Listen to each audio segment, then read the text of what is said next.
नहीं दिया, कोई सरकार का कोई निर्णय है इसमें? कोई सरकार का निर्णय है क्या? ये तो लोगों को भड़पा रहे हैं ना, लोगों को दिग्भ्रमित करने का प्रयास कर रहे हैं, जनता में एक जिसको बोलते हैं भ्रम पैदा करने की कोशिश कर रहे हैं। अनंत सिंह का पूरी मामला न्यायालय में था, न्यायालय ने निर्णय किया, उसमें नीतीश कुमार को न लेना है न देना है। हमारी सरकार को उससे क्या मतलब है? हमारी सरकार को क्या मतलब? क्या हमारे पीपी ने जाके रिकॉर्ड उठाई है? क्या हमारे पीपी ने विरोध नहीं किया? क्या हमारे पीपी ने उनके खिलाफ में आर्गूमेंट नहीं किया? ये तो मामला आप जारिए, जाकर के न्यायालय से निकालिए ना, मेरे पीपी ने क्या आर्गूमेंट किया है। न्यायालय ने निर्णय किया है, न्यायालय ने निर्णय किया, उसका हम लोग सम्मान करते हैं। वो तो जब इंडिया गठबंधन बना और जातीय गणना पर कंसेंसस नहीं हुआ इंडिया गठबंधन में, नीतीश जी को इंडिया गठबंधन छोड़ने का एक बड़ा मुद्दा ये भी था कि जब बॉम्बे में जब बैठक हो रही थी इंडिया गठबंधन के, इन्होंने प्रस्ताव दिया कि ये एजेंडा में शामिल करिए, सरकार बनेगी हम जातीय गणना कराएंगे, लेकिन लोग कंसिस्टेंस नहीं बना पाए।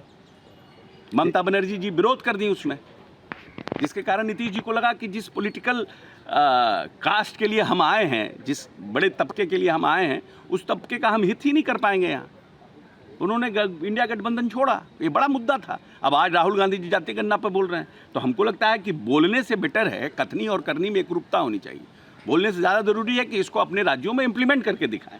मतलब जिसको बोलते हैं राजनीतिक समझ आई, देर से आई, अच्छी बात है। हम तो कांग्रेस के अध्यक्ष रहे हैं 4.5 साल, अति पिछड़ों का कोई यहाँ पर प्रकोष्ठ भी नहीं था बिहार में। पहली बार अति पिछड़ों की बैठक हमने किया। पाल थे एक MP ऑल इंडिया के अध्यक्ष, उनको बुला करके हमने बैठक किया और प्रकोष्ठ का गठन किया। अब कम से कम जातीय गणना की बात कर रहे हैं, समझ रहे हैं कि जो बड़ी आबादी है वो उनको भी रिप्रेजेंटेशन मिलना चाहिए। लेकिन कांग्रेस शासित राज्यों के लिए आप देश में करना चाहते हैं, कांग्रेस शासित राज्यों में क्यों नहीं कर रहे हैं?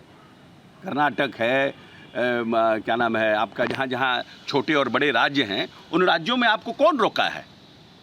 जैसे नीतीश कुमार ने अपने राज्य में किया, वैसे आप भी करिए। आप लोग के साथ थे, मगर आप लोग के प्रस्ताव पर सहमति नहीं बनाई थी जातीय गणना पर, जो नीतीश कुमार जी ने दिया था। किसने नहीं बनाई थी?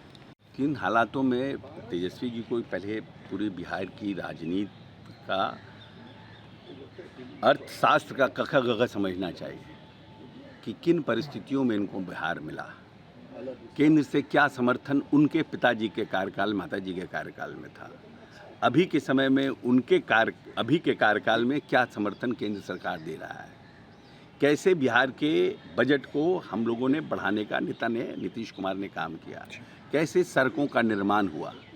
हमको याद है कि कभी कभी कहीं एक ठो पुल बनता था तो पूरे बिहार में होता था कि वहाँ पर पुल बन रहा है, बड़ा शॉर्ट हो जाएगा। अब कहाँ पुल बन रहा है, कितने पुल बन रहे हैं, किसी को कोई याद भी नहीं है। आज भी हमारा विकास दर देश के विकास दर से ज़्यादा है। हमारा पर कैपिटा इनकम जो इनके पिताजी माताजी के कार्यकाल में था और अभी का पर कैपिटा इनकम निकाल लीजिए। गेहूँ, धान और मक्का के उत्पादन उस समय कितना होते थे, अभी कितना होते हैं वो निकाल लीजिए।